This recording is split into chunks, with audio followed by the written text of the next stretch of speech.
I tried for so long with different ideas and programs and of Hmm. blending things together and I would try something out and I was like, okay, this kind of felt a little bit better. There's some people got some traction with this. Some people seem to be Hmm. getting results and enjoying this. And then I was like, okay, well maybe I should do some of that and this. And then it's been a unique experience. Like, yeah, it's never fun going through something or Yeah. evolving, but it's Mm. cool to reflect back on it and kind of see. It's exciting.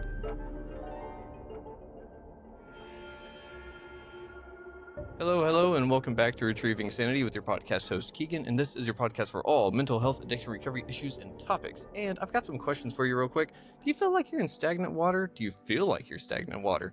Well, I got some good. I've got some answers.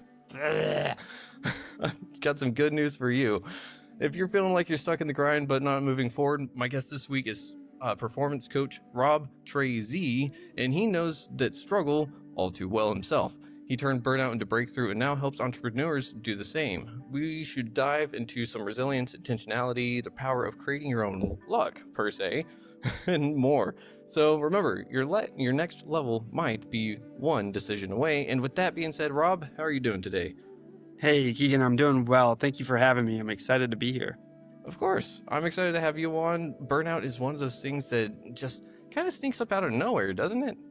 Yeah, I mean, there's plenty of signs, but I feel like we're often playing ignorant and or choosing not to look at the signs. That's a good way to put that, I think. But I don't know burnout all too well from the perspective of like getting through it per se, or at least helping other people do it for sure. So why don't you tell us a little bit about you, like where you're from, your background, what got you into being a coach for burnout and stuff? Yeah, so I currently live in like Stamford, Connecticut, so I'm East Coast, Okay. and pretty much been in this area my entire life. I was born just outside of Philadelphia, Okay. and my parents got divorced when I was pretty young. I Mm, was about seven or eight, I think it was. mm, And my mom, my sister, and myself had left Pennsylvania and we went to New York and we kind of moved around a couple different schools, a couple different towns for a few years. So it was always difficult to kind of like make and maintain friendships as a young kid and not really understanding what's going on with my parents and such. And mm. eventually found a small town upstate New York, and that became our home for a little while. Okay. And along the road, I started off, I was not into sports at all. I was like Mm, chilling, eating peanut butter and ice cream every single day, watching cartoons kind of thing. mm. And in that small town, I finally made a friend, and his name was Sean. And so Sean was just like me. We were battling Pokemon cards, playing Game Boys, all the fun stuff. And then his Mhm. dad was actually the youth football coach and he helped Sean played all these games and sports and stuff like that, and he encouraged me to come out. And I learned some important lessons that first day of football. I learned that you can't wear jeans to football practice, and and I watched all the like popular kids kind of getting through practice with ease, Mhm. and I didn't really understand much, but I did understand that they seem to not have many problems with practice or making friends or knowing people on the team. Mhm. So I kind of took that to heart. And then I started doing the warm up on my own at home. I started with like Mm, jumping jacks and stretches and just to mhm. do a little bit more so I could get a little bit stronger, I kept telling myself. And keep in mind, this is in like third grade, basically, third and fourth grade. Oh, wow. But next year, I came back and I was a little bit better, getting a little bit older, Mhm. stopped eating as much ice cream, got a little bit of playing time. And then the Mhm. following year was like a little bit more. And as I continued to start working out and exercising and such, I started getting more playing time, started making more friends. And Mhm. the more friends I had, the more birthday parties I got invited to. And then my mom made sure that my grades were good. So if I wanted to go Mhm. to birthday parties, I had to make sure my grades were good. And a long story short, exercise and Yeah. sports, thanks to Sean's dad, really became the gateway for personal development for me. Ooh. And through the years, I always kind of looked at how to optimize, how to get better at certain things. Mhm. And that really paid off for me for sports, grad school, and then eventually starting my own business. And it almost was too good for me because I had eventually Mm. scaled my book of business up to the point where I was working 15 to 16 sessions per day with Oof. like barely any time in between. But those are long days. I did that 7 days a week for about Phew. 3 years. And in that Holy period, cow. yeah, I just lost myself to the hustle, and Oof. eventually I climbed myself back out of it, and Mm-hmm. that's really where I'm at now is like helping other entrepreneurs and side hustlers Mm-hmm. juggle both a main job, side hustle, life, family, etc., and Mm-hmm. not lose themselves while they're doing it too. Ooh, okay. Interesting story. And first of all, I've just got to say that it's pretty interesting that you started off so young with this whole like shindig, because is that the right word, shindig? It's probably not. I like it. But it's interesting that you started off so young with it, because a lot of the times whenever we're young, if you're kind of like me, we had more traumatic things kind of happen and that shaped us in a way. But for you, it was more like this is the way that we should like be shaping ourselves all the time, right? Like we want to be getting a little bit better, just not for certain vain things maybe, but for the sheer fact that we just want to get better, right? Yeah, I don't think that's how it first started off with me though. I think I've done a lot of time kind of reflecting on my journey and Uh-huh. how things have come about. But for me, when I'm thinking back on it, I think really I was older. I was the older child, so I have my younger Hmm. sister, and then parents got divorced. Never seeing my dad, missing out on the father figure. My mom is busy working, Hmm. and she's also trying to date at the same time. And then my younger sister is the little princess, so she gets all the attention. And I just kind of felt like I was super isolated. And now looking back Mm. on it, I realized that I was seeking attention, and I didn't know how Ooh. to. And then I didn't have any friends. I didn't know what Hmm. to do. So I turned to like video games and cartoons because I could get that attention. Like if I Hmm. leveled up, I got that instant attention. Like, hey, good job, you leveled up. And then that Uh-huh. became the thing. And I'm Yeah. not saying that video games are bad or anything, is like or stuff at all, but Uh-huh. that Yeah. was that was my outlet. And then once I got into sports, I saw other ways of getting attention, and I realized like, hey, Ooh. if I get better at sports, if I take care of my body, if I start to Hmm. exercise, that carries over into more attention. And Hmm. then some of those things carried over into like my schoolwork and then grad school and then with my job. And as I got older, I didn't have that sports setting anymore, so I didn't have the Hmm. camaraderie, but I was still seeking attention, and it made it easy for me to just fall into coaching because I'm still in the weight room, I'm still on the field with a lot Mm. of athletes, Uh-huh. and because that's where my coaching career kind of started, was in strength and conditioning. Okay. Worked for me to help myself kind of build a better life for myself, so I figured let me help Hmm. continue helping others. But then that Mm. also became the demise of me too, because I had built this machine that just wouldn't run without me, and I was too afraid to kind of turn it off. Ooh, that's hard. First of all, I've got to say again, sorry about your parents' divorce. That is, I didn't mean to overlook that previously, because that is highly traumatic for anyone, I think. Whether you're the parents or you're the children in that scenario, it just sucks. So, my deepest condolences there, because no Thank you. one should really have to go through a family break like that. Yeah. But I'm glad that you were able to find some outlets, and I'm glad that you found one that actually turned into something like this. And even though it may have taken some self-reflection in the long run, it sounds like ultimately it led to all things good, right? Was that intentional, you think? Or were there some like little loopholes or side roads that you had to take before you were like, never mind, I want to actually do something else, but with the same skill set? You know, it's funny because your question there kind of reminds me of that saying, is like, oh, everything happens for a reason. And Yeah. I mean, I don't know what it is. I just, that saying like irks me and I hate it, but I guess it can be true. I Uh-huh. don't want to admit it, but kind of I going through it, and in the time, that's what I kind of thought. I was like, all right, I'm going to be a strength and conditioning coach my whole life. I love the gym. I Mhm. love being in the gym. I love like being around sports and stuff, Mhm. but it didn't feel 100% aligned. Mm. So Okay. I knew that I love coaching, and I knew I Mhm. love working towards getting better and just building stuff and movement and creating momentum and doing Mhm. things. And it was weird because every day I'd go to work, I'd get up at like 3 o'clock in the morning to go to the gym by 4 to start training people at like 4:30. And then like at first it was exciting and I really liked it. And then building up the book, more clients was more exciting. And it Mhm. was continued to kind of distract me, and I was always busy with the business, putting that first, doing this, doing that. And it just slowly starts to eat away at me because it's like so close to what I wanted to be doing, but yet it was like slightly off. So there's a bit of friction, and eventually that kind of wears down. And down that road, the girl I was dating, we ended up breaking up, and then my friends stopped calling me for things because I was too busy working all the time. And I wore it like a badge of honor because, to me, remember thinking about the whole idea that I was chasing this attention. It's like people are reaching out to me to do things, and then for me, I would get some sort of like gratification by being like, oh no, I can't, I'm too busy.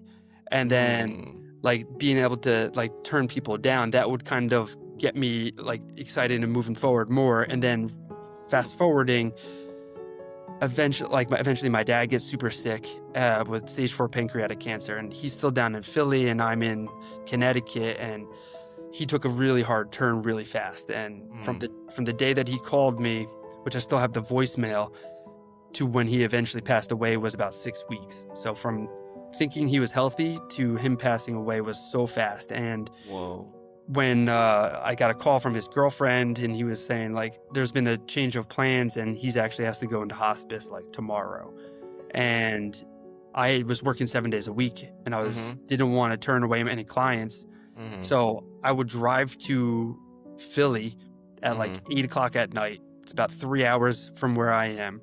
I'd get there, stay by his bedside, and then around like 4 a.m. I would drive back to Connecticut, train people all day. And I did that for like a week straight. I was running on like energy drinks and sunflower seeds, and and that was rough. And for, I think most people, that would be a pretty eye-opening experience of like, hey, maybe you shouldn't be working so much. Maybe you should be spending some time with people you care about. Yeah, maybe. But I just went right back to the grind, and that full schedule became a distraction for me for another year or so. And I just kind of kept burying it and just kind of kept going, never really processing what happened, and just kind of continuously pushing through. Yeah. Oh man, I'm deeply sorry about your father. That's really rough. 6 weeks is not a lot of time to do anything. But I gotta say, I'm super proud of you for doing that kind of thing for your dad, because holy shit, that is one hell of a drive and one hell of a week, you know? So I'm just glad that you pulled through it. But it does highlight the fact that something I heard a couple years ago hit a nerve with me, because I told someone like I just have a really good work ethic, and they were like, no, I think you're trying to run from something. And I was like, screw you. And that's kind of what it sounds like you were trying to do too. Like you said, it was providing a distraction of sorts, right? But that's also kind of our Western society nowadays, is if you're not grinding, if you're not on the hustle 24/7, then you're falling behind, and you aren't going to have these nice things, and you can't even afford to pay rent now, you know?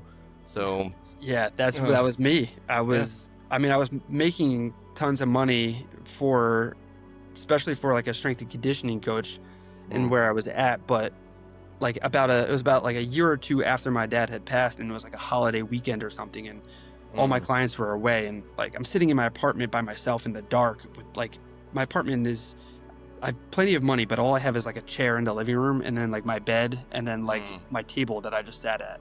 Like TV's on the floor, and I'm just sitting in the chair on my phone, like I'm on a dating app, and I'm just like, hey, who's available to train with me this weekend? I'm just like swiping through my contacts, and nobody was around. And then I sat and I was like, all right, well, what do normal people do on Friday nights, I guess? And then I was like, well, I used to go out with friends. I'm like, all right, well, nobody's available because nobody wants to talk to me anymore. I'm like, all right, well, what about my family? My dad's gone, my mom's far away. And I'm like, all right, well, damn, what am I doing? What is this thing that I'm building here? Like, like now I can't even go spend this money. I can't do anything. I'm like, who am I going to do it with? Like, what am I going to do? And then that's where then like bad things start coming into play. Start drinking to kind of end my nights. And then I wake up super caffeinated to get back into the gym. Fast food falling apart. Now I'm not working out myself and just not feeling myself, and things started to downfall. And then was like, I got to change something. Something needs to change here. Yeah, for sure. Those bad vices are usually the ones that really dig a quick grave, in my opinion, because I've been down that road myself. And I'm just glad that you're out of it because you're helping people kind of stay out of that, because burnout will quickly lead to self-destructive behaviors such as addiction. Would you agree? Yeah, I mean, when you're burnt out, you're so fatigued cognitively and physically that aren't in a right headspace to make better decisions, and then Yeah. easy, comforting choices become the Hmm. default, and it becomes a slippery slope, right? Yeah. Yeah. Um, Real quick, were you doing all that while you were still doing those 16 to 18-hour sessions per day? Yeah. So after Oh. my dad had passed, that's when I was like, okay, well, I would come home and then I would be still like wide awake because I'm like Mm-hmm. super caffeinated up because I've been basically non-sleeping forever, training people and just trying to Mm-hmm. bury my emotions and not processing anything. So then I Mm-hmm. was like, all right, well, let me think. I'm like, all right, well, I could have a couple drinks and eat some food and I'll watch some TV and I'll just go to sleep after like 5 Tito's and sodas. And then that became like a pattern. It's like, okay, well, it's not now. I'll do it during the week. Like I don't Mm-hmm. just keep going. So then I would drink, wake up super early, tons of caffeine. I'm talking Mm-hmm. like 4 Monster energy drinks just to get out the door, and then like 6 5-hour energy shots like before 10 a.m. and Oh. then running through, and it became a mess. And then Mm-hmm. that holiday weekend, I was like, oh man, this is not good. Like my Mm-hmm. body hurts. I don't feel good. I'm tired all the time. Mm-hmm. Something needs to change.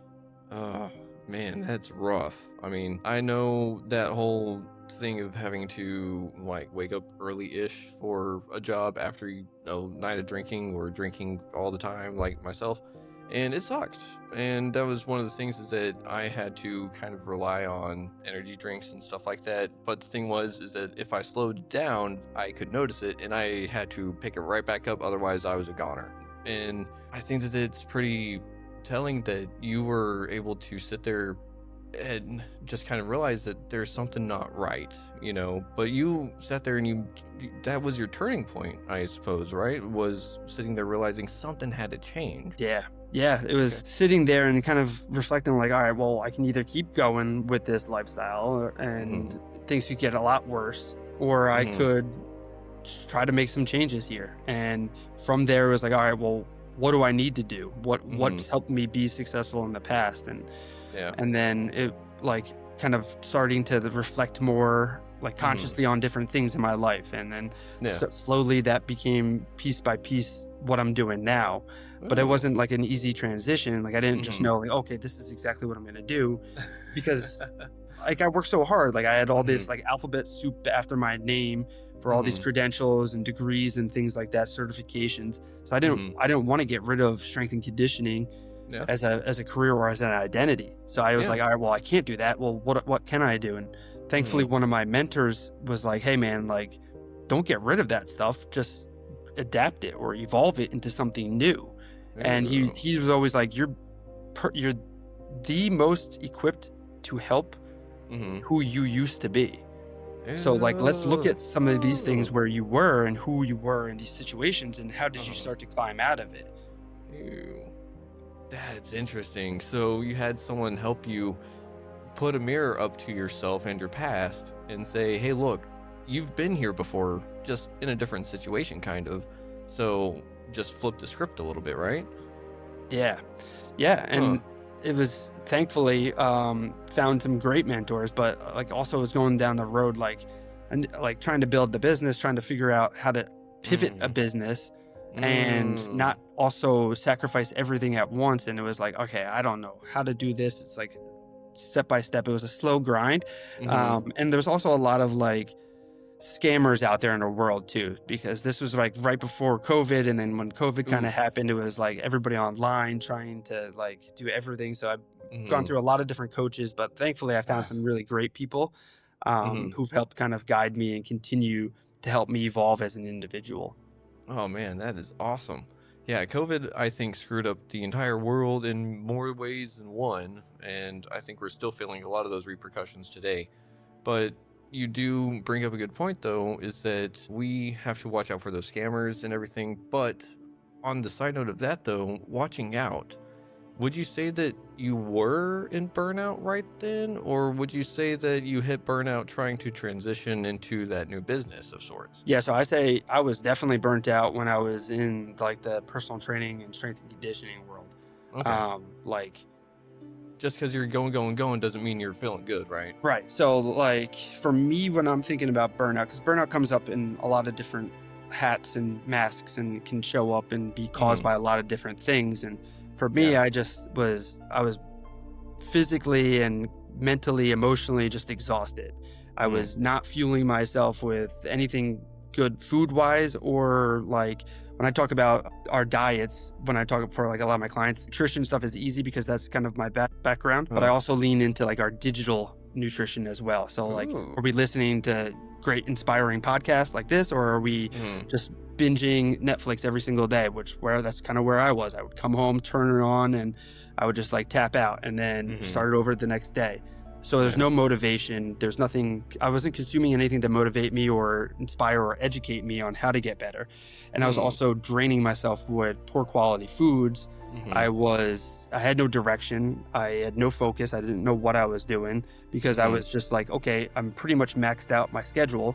So where do I go from here? How do I continue to make more money? And I literally capped out. So I couldn't move or Mm. evolve to the next level. So I was hitting the ceiling, Uh-huh. but wasn't able to educate or motivate myself to find new ways to continue to go, which thankfully, because if I were to continue doing that, I might have just kind of continued to be stuck. Also, Mhm. my schedule was chaotic. My life was chaotic. I was Yeah. isolated. I had no support. I had no friends. I was all by myself, even though I was surrounded by people all day long. Mm. And I just felt like there was no opportunity. Mhm. And if you look at any one of those things and you kind of separate them out, like those could be causes for burnout over a Mhm. long enough period. But Uh-huh. I felt like I had a lot of different avenues coming at me. And Mhm. it was like a process to kind of work away from each one of those and rebuild certain things. And then as I started to get a better understanding of, okay, I know I can do something, I can help somebody out there, but I Mhm. didn't know exactly what it was or how to do it. And Uh-huh. step by step, day by day, I started to kind of piece things together. And Mm. then now I have this great process that I kind of bring people through. And it's like, it's so clear for me and it gets me excited. And it's been like it was like a journey. And it was tough because I was like trying to navigate this uncharted territory. But I Uh-huh. don't think I was burnt out. I think I was motivated by the excitement to figure out what it was Mm. and find this new path that I was trying to get onto. Ooh, okay. So you were definitely burnt out in the aftermath of your father, and that then you found your turning point, and then you had that turning point, but you had a little bit of difficulty getting there, figuring it out, your clear goal per se, but you did have something behind you pushing you, and that was that motivation, that curiosity of sorts, that yearning for fulfillment, maybe, right? Yeah.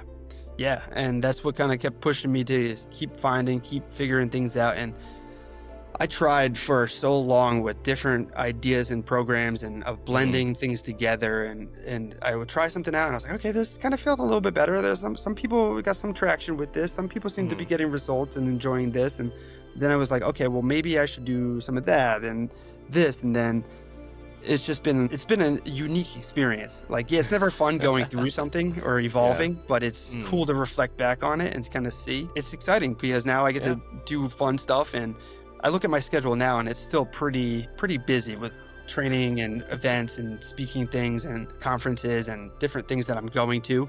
Mm-hmm. But it's so exciting because it's aligned exactly with what I want to be doing. And now I'm Oh. around awesome people, and like every day it's new problems instead of me Mm. just going into the gym and working with everybody who's got knee problems or back issues, or they're trying to go Division 1. It's the same thing every single day. Mhm.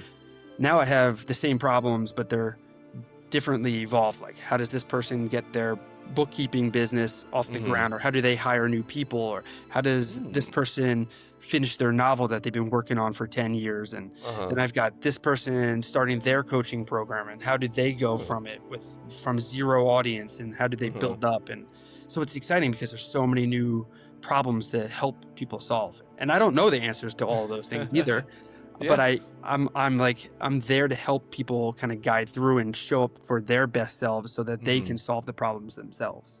Yeah, and I think that that's the best kind of coach or teacher or mentor or anything really in that regard, in my personal opinion, is one that is going to be asking me questions to help myself clarify the situation and figure out the answers myself. It's great if someone can sit there and say, "Hey, this is what you need to do and your life will be okay." It's like, "Okay, cool, but I didn't feel like I did that, so it might as well just be playing a video game. So, whenever someone is looking for your help, where can they find you? Yeah, so social media is kind of like where I hang out the most on like Okay. Instagram and LinkedIn. Okay. It's easy to just like searching my name and finding me there. My podcast is easy, direct place to kind of find me. Okay. Survivingthesidehustle.com. Okay. And then also at my website too. It's easy to kind of go in, see the different workshops, different events that are going on. Mhm. Yeah, and it's easy to connect with me. Always open to conversations. All right. So I'm hoping some people are going to hear this just so far what they've heard and be like, this guy has what I need because I've got a business, but I got a side hustle and I'm trying to make the side hustle my main business because that's what you're really trying to help people do, right? If so, I'm just helping people who are juggling multiple projects Okay. get unstuck, essentially stop spinning their wheels Uh-huh. and start to generate momentum with their projects and Gotcha. not get burnt out from it. Because when you start a new project and you're super excited because you're like, yeah, Mhm. I love this. Most of the people I work with, they have like hobbies that they started and they just Mhm. love doing what they're doing. And then they're like, oh, you know what? I could make some money doing this. And then they make Yeah. that jump from hobby into side hustle. And then they Mhm. start to make a little bit more money. And what happens is they have their main job and then they have their Mhm. side hustle, which then becomes another job. And then they start to resent their job and they resent their side hustle. And then they get burnt out because they're frustrated because they're doing something that they love and it's not adding up. And then that's where everything kind of starts to unravel. Okay. So it's some kind of dissonance, really, right? Just you've got fighting heads, just like, I like this stability, I like this adventure, in a sense. And it's really, I mean, the way you're putting it out there is like, yeah, that's how it is with the podcast, because I'm a copier technician by day and then by night I'm a podcaster and stuff. So it's like, cool, one of these things is a passion project. I find a lot of alignment in it. But what I've had to do with my main job is go, well, I really don't have a passion for copiers, but I have a passion for helping people, right? So I had to kind of change my mindset on it. Is that kind of how you help people avoid starting to resent their job too, if they can't do anything aside from it? That's a great question. And I think the answer or my answer isn't as clear. I think it would be kind of dependent on the individual because some people that I work with, they love their job that they do every day. Then they also love this other side job and they're just trying to generate some momentum with the side job to then kind of either cut back on their job a little bit, but they don't want to end their job full time. They're Gotcha. just looking to move forward and create and keep it growing without losing themselves in it, because the minute that the friction or the wall kind of pops up and you're kind of on the hamster wheel and your project's kind of spinning but you're not getting any traction or it's not moving, and then you kind of lean into that a little bit more, then sometimes the work one starts to suffer and then you got to pull it back, and sometimes that right there is where things get kind of hazy. And what I do coming in is kind of helping people look through different lenses and keeping themselves grounded and making sure that they're going through these practices to kind of reflect on different aspects or the principles that I teach to kind of keep them aligned and moving forward. Kind of self-check system for each person individually, essentially. Yeah, okay. Interesting.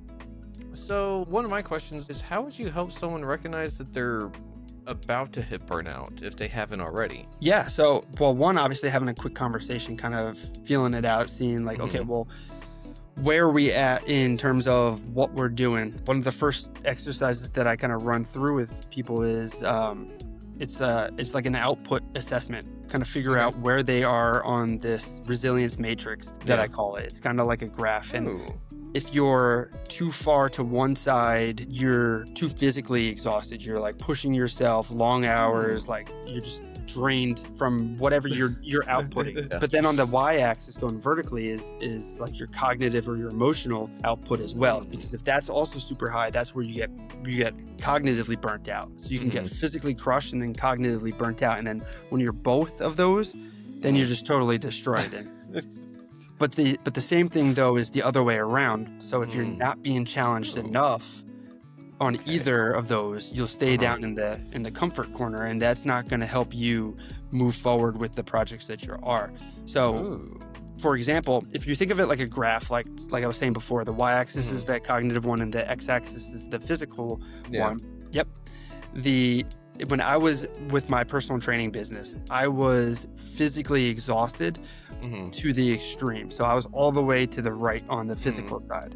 The cognitive one, I was weighed down so much because there was a lot going on, but I wasn't challenging myself. I wasn't stepping up or pushing myself or growing or stretching myself cognitively.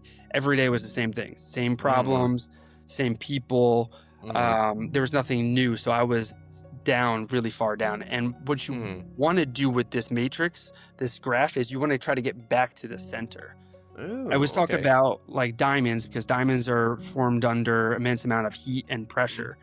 And if you think of the matrix kind of as like a gauge, like the vertical one being the temperature for the heat, that's the cognitive challenge. And then the horizontal one is like the pressure gauge. And you want to bring that back to center so that you can perform more like a diamond, and you can shine bright, or whatever kind of silly little tagline you want to use. But the idea is, okay, well, where are we at? What are we doing? Are we too far to this side, or are we not far enough? How do we get back to center? What we can do is like, hey, if you're too physically exhausted, what kind of practices or strategies do you already have where you can use to kind of calm yourself down or get some extra rest? Or if you're not challenging yourself in the cognitive realm, what are some things that you can do to broaden the way you're thinking and kind of push yourself cognitively, or get yourself out of the comfort zone through these ways? So for me, it was, okay, I need to stop working so many hours. I need to bring down that physical pressure to get back to the center. But I also need to start to elevate the new things that I'm doing. I need to go to new networking events. I started public speaking, which really was stressful in that kind of manner, getting in front of an audience. Being a coach and a leader on a lot of sports teams, I am comfortable speaking in front of a crowd. But when I'm trying to teach something or share a story or something, it was so stressful. So then that was like really hard.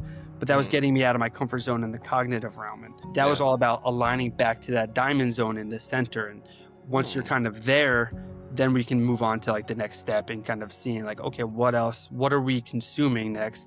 And then, okay, we get into the food and the digital nutrition and things like that, and so on, going down the road of the prime performance process, I call. Ooh, just forgive my ineptitude on this. Prime performance coaching process. It's the 3 Ps. I'm not going to be able to say that quickly. I'm a huge alliteration guy, so I love acronyms and same letter stuff. So it makes it easy for me to remember. Fair enough. For me and my speech impediment, it's not the best thing.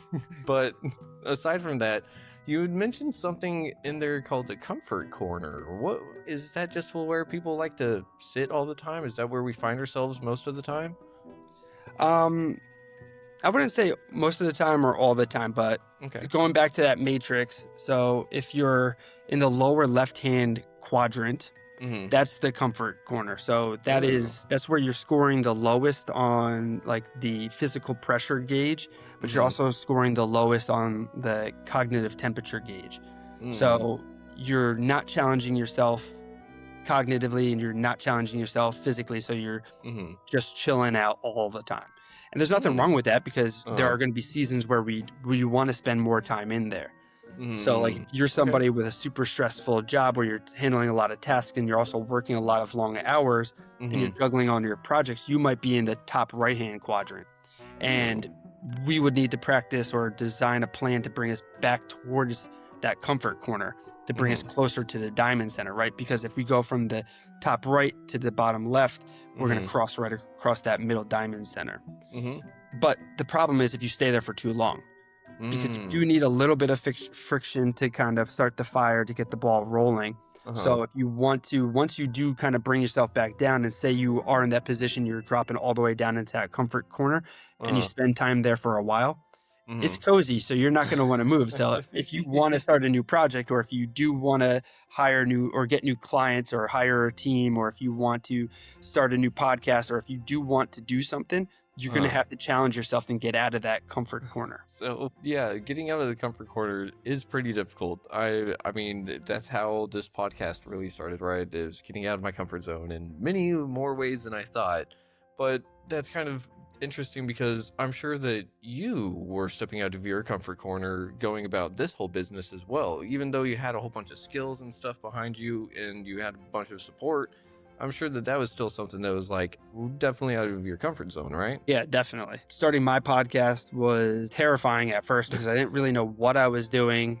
And one of my mentors was like, hey, man, you got to do this. You got to start going, getting better at having conversations, creating more content, and sharing messages, your Hmm. message and other people's message with the world. Like, you got to start doing more of this stuff. And Yeah. in the beginning, it was super nervous, like even just to have a conversation with somebody on Zoom. Hmm. And that took a while to get better at that. And that was me slowly climbing out of that comfort zone corner. And then like social media, like Hmm. it's weird to talk. And even though nobody cares and nobody's even looking half the time, like you feel like there's like a million people on you at all the time. Yeah, that is for sure. I don't know what it is, but whenever I know that that little button up there says live or recording, it makes my chest feel a little bit different every time. Like, oh shit, we're live. Anyone could be watching, but it's recording. It's like, whatever. Like post production is the thing. Yeah. Right. But getting out of your comfort zone is pretty difficult for many people, and that's kind of why you said that we like to stay down there. So how do you like urge people or spur them forward to get out of it? Because I mean, it's pretty cozy. I got everything in my comfort corner, right? I don't need to leave. Yeah, but thinking about it, so it depends on everybody, right? So Hmm. let's just use podcasting, I guess, for an example. So what does it take to be good at podcasting? You have to be comfortable to a certain degree with speaking to somebody else if you're going to be doing Hmm. interview practices. Hmm. So if you're somebody who maybe just has like a regular cubicle kind of job where you only talk to your boss and maybe two other coworkers and then your family at home, Hmm.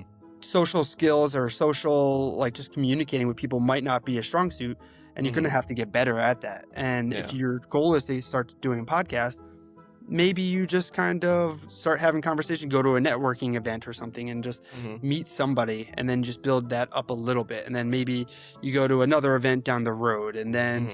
maybe a couple events, and then you start inviting people on for podcasts, or maybe you start having phone calls with people just to kind Hmm. of start things up. And there's always a continuum on everything, Uh-huh. and putting the boundaries out and understanding what's the project that you're working on. You can usually kind of identify different skills and things that successful people or successful projects in the past have. And then from there, it's just like, okay, well, how can I get into it? So Uh-huh. public speaking was something that I had jumped into, and my biggest stage was like in front of 400 people, and I was Oh, wow. terrified when I did that, but Hmm. I didn't just jump right out into it because I wasn't ready for that. And Yeah. I started in smaller little things, and I hosted a couple of events where for just like friends and family would show up, and Uh-huh. you get a little bit better at it, you get a little more confident at it, and it's about understanding where you're at Hmm. and then working towards the skills that you want to kind of get at, and then Hmm. small step by small step. So if somebody who's just like, okay, hey, I got a lot of things that I got to be doing, I need to be better at longer hours or something, maybe it's like, hey, Uh-huh. maybe I should go to the gym, and just that's an easy way to introduce some discomfort, because whatever Yeah. you do in the gym is probably not going to feel good, whether you're lifting weights or going for a run, or it's, to be honest, it kind of sucks. And that's coming from a strength and conditioning coach. Like, it's uncomfortable. And that's an easy way to introduce that. Or maybe like a cold plunge, or maybe Oh. going live on your Instagram or LinkedIn or Facebook, or Mhm. there's different ways to kind of build it up. And Yeah. it's an easy way to ratchet yourself into that diamond zone again and climbing out of that comfort corner. But then that's Ooh. where you do the assessment again. Like, okay, have Uh-huh. I been doing too much? Do I need to kind of bring myself back down? Okay. Interesting. Real quick, are there only 3 quadrants to this graph, or are there all 4? All four. Okay. So because the two measures are physical exhaustion and then like cognitive exhaustion, essentially. Yeah. So if you're cognitively really challenging yourself and it's really stressful and demanding, that's going to raise the temperature and it's going to bring you up the y-axis. But if you're low on the physical stuff and you're just kind of very casual, not really like basically a desk job 24/7, maybe not really getting out too much, that'll keep you in the lower on the physical, high on the cognitive. That puts you in like that cooked corner, I say, because the temperature. So that's the cooked corner. And then if you add in a lot of that pressure, that slides over the pressure gauge, and that brings you from there over to like the complete burnout zone. And then if you drop the cognitive challenge and you just like super chill, but always pushing yourself, like run 24/7, kind of like when personal training, that brings you all the way down into the crushed corner. See, alliterations are my thing, man. Fair enough. And then you got back to the comfort corner if you're not pressuring yourself or challenging yourself in either of those aspects. Gotcha. Okay. Because I was sitting here and while you're talking, I was like, there's that third corner. What is that corner about? You know, I was like, what is that? Because I was like, it'd be something that's less physical, but your mental state is up higher. And so an office cubicle job would fit that perfect. And the cooked, I think, is also perfect for it because, I mean, what are you doing to your brain otherwise, right? Exactly. So, it's interesting that you're finding these different ways that people can sit there and navigate their own personal worlds, if you will, to better themselves and things like that. I know that you'd mentioned someone about writing a book. What information do you got for authors? Yeah. So I'm not an author. I just want to put that out there. Fair enough. I do have some stuff in the works down the road. So maybe eventually I become an author. But what I would say is kind of looking at yourself. Where are you in the project first? Do you have like the everything, the outline? Do you have like a first draft? Like where are you at currently? And then what do you need to kind of get to next? And are you dedicating time? Do you have scheduled time to do your writing? Are you practicing what you are trying to do? Because if you're writing a book, you are going to be considered a writer. So you got to make sure that you are writing. Do you have systems set up for that? Like, do you have like a process even? Because some people get into like the writer's block and they can't kind of get the words out of their head and into the paper. Maybe it's adjusting the system. So like maybe playing some music, maybe putting some candle on that makes you smell it and then reminds you it's time to write, changing your clothes, maybe having a specific meal or something. And it's kind of like when I would work with a lot of individuals who would have trouble going to sleep at night, it'd be like, okay, well, what's your bedtime routine? Like, can you set up enough dominoes so that they all trickle down and then you eventually fall asleep? So if you're a writer and you're trying to get into a good process, like, hey, what time of day do you normally write? If you just kind of choose whenever you feel like you want to write, then it might not fall into place. If you have a designated time, if you have something that sets your senses, so taste or smell or even sight, you can kind of read something or put up motivational quotes or whatever that kind of tricks you into, all right, now it's time to do this. And maybe you've got a favorite shirt that you wear when you want to write, so you put that on. You feel the material of the shirt, you can see it, you embody it, and these are little tiny things that you can do to stack those dominoes up, and then eventually you knock enough of them down, then the momentum's just going to roll, and then you can sit down and you can get to writing. Ooh, I love that. Setting up dominoes to make sure the systems work for you in a sense, right? Yeah. Those things that you were saying to set up the dominoes, are those also the same things that help someone get out of burnout? It could be. It kind of depends though. So my understanding is, like we said earlier, that like burnout wears a lot of different masks. So it kind of depends on what's leading or causing the burnout or the frustration or the isolation. Because for me, it was like those essentially 6 causes, right? I was not being challenged appropriately and I was overstressing myself. So my awareness on my outputs was all out of whack, and I was just a fragile person because I wasn't operating well. My inputs were terrible. I was not eating well and I was not consuming anything beneficial for me. So that's 2. And then 3 was I lacked clarity and focus and direction. I wasn't sure what I was doing, and I was just kind of aimless following my personal training schedule. And number 4, I had no system or operation to getting out of it. I didn't have a plan to move forward. I was just like, okay, I'm going to just keep training forever, I guess, and never get off the hamster wheel. And then 5, I was isolated, even though I was surrounded by people. I didn't have a mentor. I didn't have any team captains to hold me accountable or challenge me to new projects. And I didn't have a crowd to support me either. And so there's another alliteration for you: coach, captains, and crowd. And and then the opportunity. I felt like there was no room for opportunity for me. I was just kind of stuck and I just felt like there was no luck left in my life. I was just drained up, and I was like, all right, I used up everything I have here. Ooh, luck. I've heard a lot of different things about luck through my years, and I saw one thing on your PodMatch profile that said something, and I think you've touched on it before as well, creating luck. Is that correct? Yeah. So is that kind of like setting up the dominoes in a sense? In a way, yeah. So Okay. Creating your luck falls under the 6th principle of the opportunity that I teach a lot of people. And as I said, I'm a big acronym guy. So if you want to look like the overnight success and super lucky, then you just follow the acronym luck, and it should help generate some opportunity and momentum for your projects.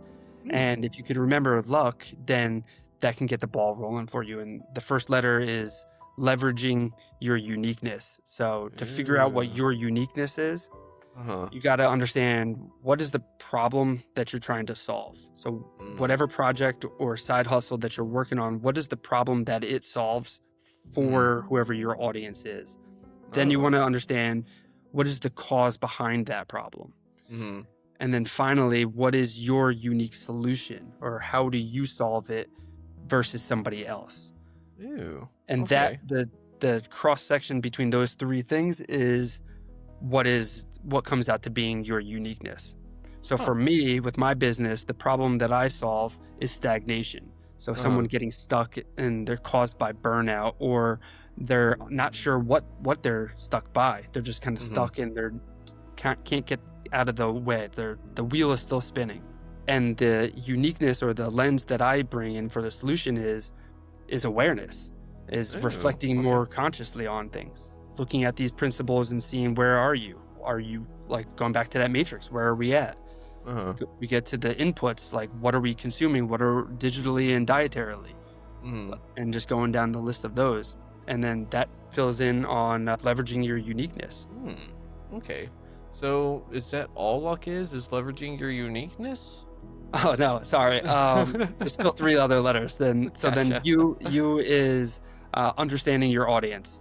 So understanding macro, so like their demographic, understanding the micro more. So it's like, okay, they're psychographic, why do they doing things? And then really understanding their values. And if you can know their demographic, psychographic, and their values, really that kind of gives you a clear understanding of who you're solving the problem for. So now you know the problem that you solve, you know the solution to the problem, you know the cause of the problem, you know the individual on a big level, small level, exactly who it is, and then you get to C for the acronym, and that's collaboration. So from there, it's all about, like, who can you collaborate with and how can you collaborate? So for example, I started public speaking, and then I knew I needed to start getting on more stages and getting in front of other audiences.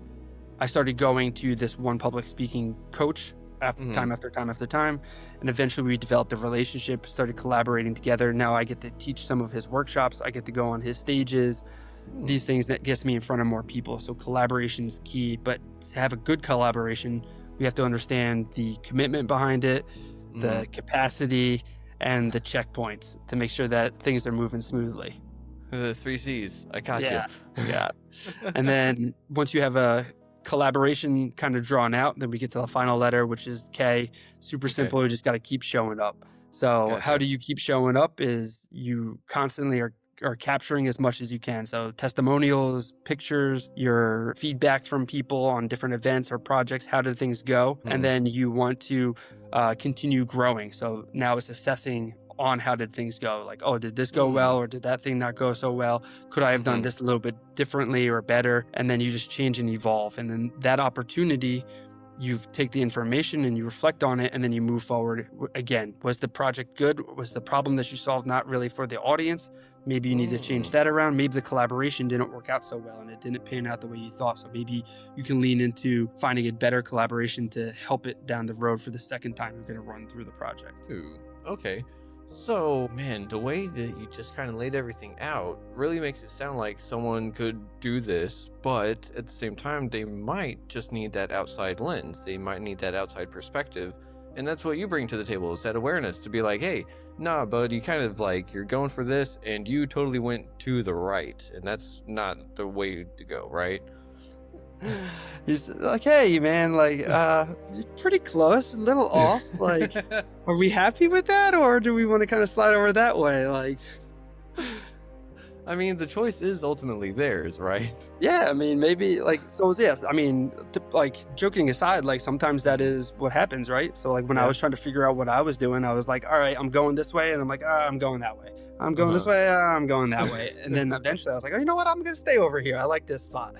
Oh, okay. So just because it's not necessarily where the aim was doesn't mean it's a bad or wrong thing either, right? Well, yeah, I guess it kind of depends. It's that conversation. Like, hey, man, yeah, you were going this way and you landed all the way over there. How do you feel about that? Do you want to stay there, or do you want to go back over there? Yeah. Real quick, what's one of the weirdest instances of that you've seen? Aside from maybe yourself. For someone who's like set out for one project and then they ended up doing another one. Yeah, and or maybe something completely different than what they even thought they wanted to do.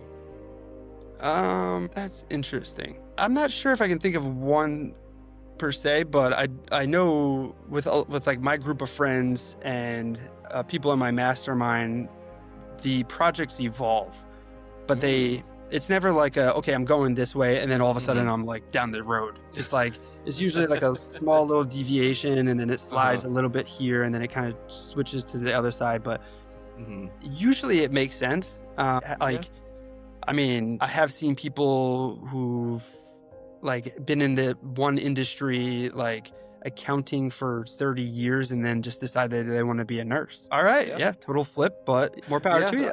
We need more nurses. Yeah, we really do. That was one of the things that I was going to go in for, but I'm kind of glad I didn't. In the long story, it doesn't matter. But that's the thing, is that we're sitting here and you had said the word evolve. So not only does someone's aim or end goal possibly evolve with them, but they're evolving along the way. And from what it sounds like, you're evolving with them. You know, it's just everyone's just on the same road, trying to get better, trying to figure their stuff out, things like that. And it's really interesting what you've been able to do and the awareness and the clarity that you bring to the table, because it's just one of those things that we need people to do that in this world, you know, because we don't get this stuff taught to us in school. Like, that'd be great. But I do have to ask, because we are almost out of time, do you think that we could see you on in the future? I mean, that's one of the things that I don't think that we've gotten to the bottom of the cooked section. You know, so maybe we can figure out some more ways that people in cubicles can avoid burnout once it hits, or ways that they can get out of it. Maybe we can have some actual real life examples, possibly. Yeah, definitely. Well, I'm looking forward to it, and everyone else out there, y'all should be looking forward to it as well. But Rob, why don't you remind everyone where they can find you on everything besides robtraz.com? Yeah. Well, going through there, you should be able to find all the different socials and channels and such. But podcast is easy to get found. Just searching Surviving the Side Hustle, or going to survivingthesidehustle.com. And then also Instagram and LinkedIn is where I hang out typically the most. And that's just by searching my name, Rob Tracz, in both of those guys. And you should see me popping up. Sweet. That is awesome. It's just one of those things that burnout, like I said at the beginning, it can seem to sneak up on people. But do you think that it ever hits someone just out of nowhere from left field? I don't know about that, actually. I never thought about that. I don't think so. I think it's going to be a gradual thing. And if you are aware and you're paying more attention, and you're kind of aware of your boundaries, and you know how much further and when you can push for, I think you can usually course correct to kind of prevent it from Mm, getting too far. But yeah, I feel like it's no matter where you are on the continuum of like burnout, like you can always improve. And there are going to be times where there's going to be seasons where you are going to need to sprint and kind of dip your toe into that burnout. But being aware of it and for how long so that you can reel yourself back in mm. is what I think is the key. Okay, I love that. And mm, so it's not bad to be in burnout so long as we're not in it too long. I like that because it's not sitting there saying never ever get there. It's just saying, hey, if you find yourself there, be aware. So Yeah, exactly. I love that. And one last question for you, Rob. The name of this podcast is Retrieving Sanity, and we explore how living life affects all our facets of mental health. I said that wrong.